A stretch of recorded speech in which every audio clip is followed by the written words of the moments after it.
I don't care what anyone on the internet says, balance does not exist. Hey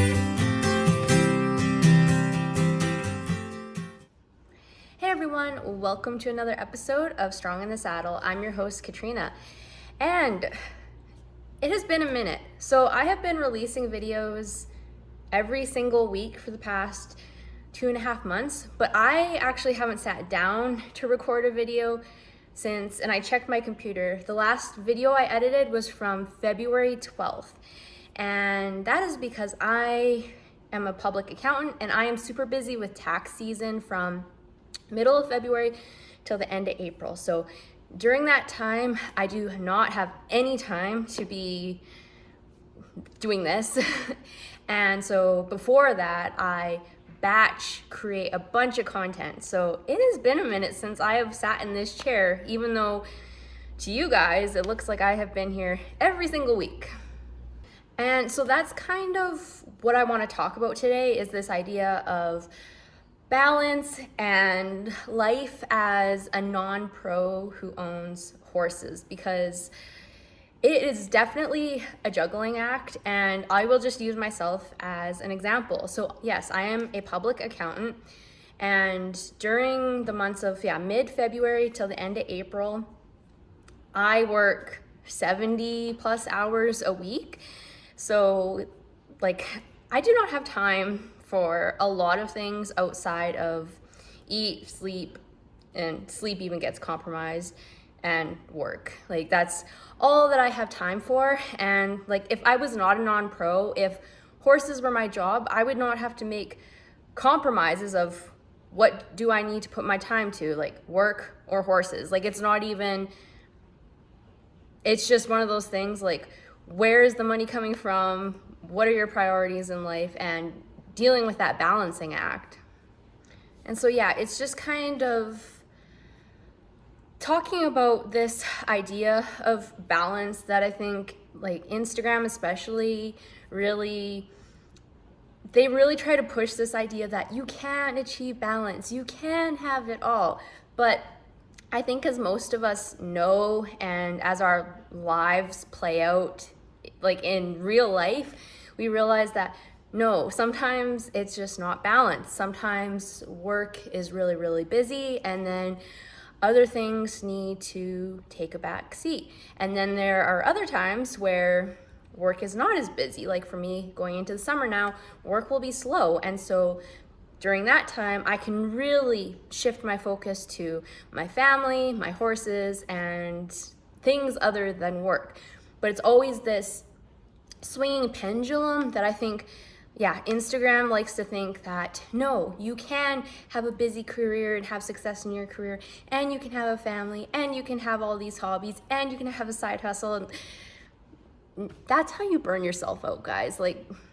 Balance does not exist.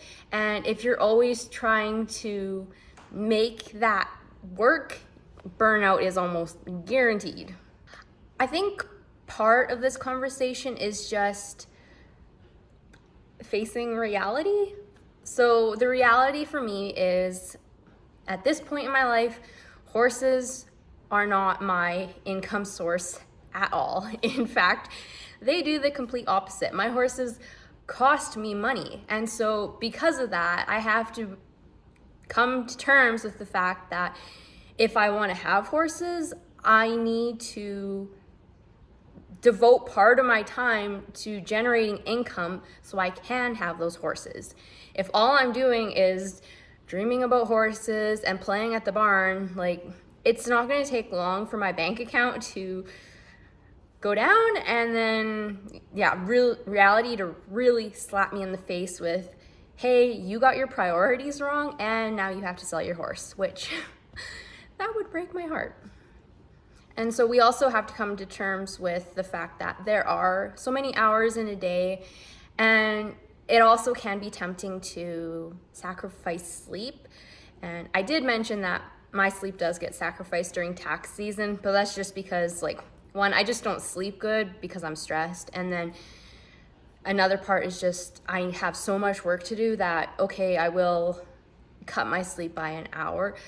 But that is not sustainable. Like, I'm recording this the day after tax season, and I don't know if you guys are watching on YouTube, I look exhausted.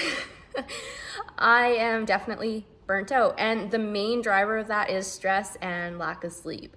And so if you're trying to do that long term, where you're trying to have a full-time career, you want to have like a competition ready horse, maybe you have kids and whatever else, it's so cliche, but there are only so many hours in a day. And there was this thing around the internet, it was talking about like, well, Beyonce only has 24 hours in a day too. But you also have to look at her circumstances. Like, Beyonce might have a chef, a personal trainer, she might have a nanny. So she's not having to do so many of the day-to-day things that us mortals have to do. And that's the same thing when you're a non-pro. For a lot of us non-pros, we do not have the luxury of having our horses in full-time training, having a trainer riding them daily when we can't get to them. We don't have a stable hand cleaning out stalls or feeding horses.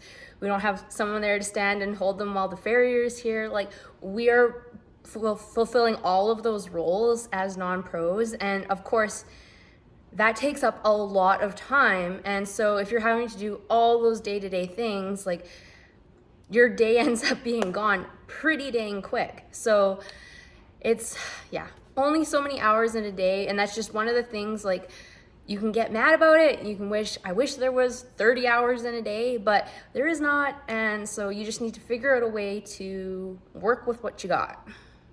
And once you've come to terms with the fact that balance does not exist, you're not living in your dream horsey life, and there's only so many hours in a day, I feel like there's kind of like some grief that comes with that, or just maybe even guilt. I know for myself, this year was a little bit better.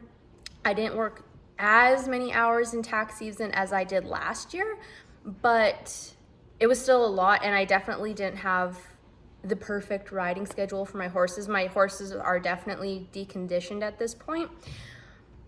And there's a level of frustration that comes with that. There's a level of guilt. I feel guilt that I want my horses to be in tip-top shape 365 days of the year, and when they're not, like, I feel like I'm not fulfilling my role as I would want to as a horse owner, and just like, I wish things were different, right?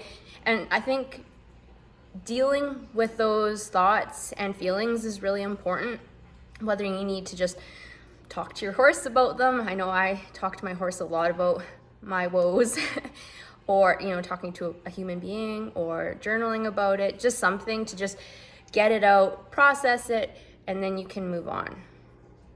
And from there, it's a matter of asking yourself, am I okay with where things are at, how things are going, or do I want to implement some change? So for me, working fewer hours this tax season was really important for me. One, for my mental health, my physical health, and just the realization that if I don't take time for myself during tax season, I decrease my performance at work.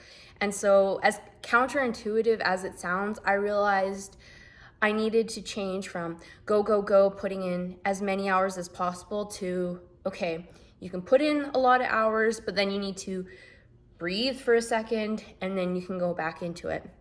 So that was one change that I implemented this year. And I think part of it is, looking at what is important to you. So my health is really important to me. Spending time with my husband, spending time with my horses, those are all really important to me. And so if those are important to me, then that will help motivate you to make changes and to do things that will, again, not bring you balance, but at least make you feel good about where you are in life and how things are progressing. So I think one option that's really good for non-pros, if you can afford it, if you have a really busy period of time in your life, that might actually be a really good time to consider sending your horse for training. And then they're not going to lose condition while they're off, and they might actually be better than ever when you finally do have time to ride. I did consider that with Diesel this year because he is still not a finished Reiner, but I also just wanted to kind of feel it out and kind of just build a bond with him as I could. And to be honest, he only turned 4 just like a week ago. So I thought like some time off is not going to hurt him. It'll allow him to develop and just grow a little bit as a horse. So I did not send him away while I was busy, but that's definitely something you could consider if you are going through a busy period in your life where you cannot devote as much time as you would like to your horses. Another thing to consider is just overall time management. So at work, we have a timesheet in our computers, and we track our time by 0.2. So that's 12 minutes. So every single 0.2 of my day at work is tracked. And so I feel like I am extremely good with time management. I also have, I have it down pat how I meal prep. Like, I'm very regimented, and I feel like when you're regimented, you know what to do, and it's very easy to get things done. And just the amount of stuff that you can get done in a set specific amount of time, it increases. And I feel like really honing in on your time management, sitting down with your calendar, whether that be electronic or just on paper, and just saying like, these are the things I need to do. This is the amount of time in a day. How am I going to break this down? And, at least going in with a plan, it doesn't necessarily mean that's how things are going to work out. But I feel like if you have a plan, that's going to help maximize the amount of time that you do have, even when it is a super, super busy time in your life. Another thing I would encourage you to do is, and I'm saying this more to myself than anything else, is to avoid all or nothing thinking. Especially in past years, I've been really bad for this. Like, if I can't ride my horse for at least half an hour and derp, derp, derp, whatever it is, then I might as well not do it at all. Like, if I can't do exactly the way I want it to be done, there's no point, was kind of my train of thought. But with horses, and especially young ones, like, every little bit counts. If even you can only spend 10 minutes doing groundwork, that's better than nothing. And I actually did implement that over the winter. When it was too cold to be outside longer than 10 minutes, I was out there. I was like, okay, this is better than nothing. I'm making lemonade out of lemons right now. And it just helped me spend time building a bond with my horse, and at least gave me that idea that at least I'm doing something and I'm not going huge stretches of time without seeing my horse at all. And so, yeah, definitely going from all or nothing to it's better than nothing. I think that's huge. And I'm an A-type personality. I like things very specifically done. I like, patterns and like being very consistent with things. And so the thought of like doing something 10 minutes one day and then maybe 45 another, and like being sporadic like that, it just, my A-type personality, perfectionist in me, like that grinds my gears. It's like nails on a chalkboard for me. But yes, it is better than nothing. So if nothing else, just get out there, do what you can. Again, maximizing your situation. And yeah, with all of that, that's been the thing that's been on my mind quite a bit lately. Obviously, coming out of tax season, my horses are now, as I said, a bit deconditioned, and it's time to get rolling before some shows get here. But in coming episodes of the podcast, of the YouTube channel, I'm going to be going through conditioning Diesel. So he's a 4-year-old not finished Reiner, so you guys can watch me progress with him over the summer. I'm also going to be doing some stuff with Junior, and for those of you who are new here, Junior is coming 23 years old, and so yeah, I have not shown him a lot on my channel at all, so you'll be seeing Junior. And overall, I'm going to be talking a lot about topics that specifically relate to a non-pro. So that will include horse training, but it's also going to include time management, being fit to ride, and just all sorts of stuff like that. I will say I was doing a lot of fitness content as it pertains to equestrians. I am moving away from that. I want to move more towards training horses as a non-pro. So be sure to subscribe or follow wherever you're listening to or watching this, because I plan on keeping definitely weekly podcast episodes. Depending on how my summer goes, there is the potential for additional YouTube videos to be released. And of course, there will always be lots of content on Instagram. That's probably the best place to follow me, because I do post daily content there about my horses and all sorts of fun stuff like that. So be sure to check that out. And until next time, remember, it's always a good day to ride.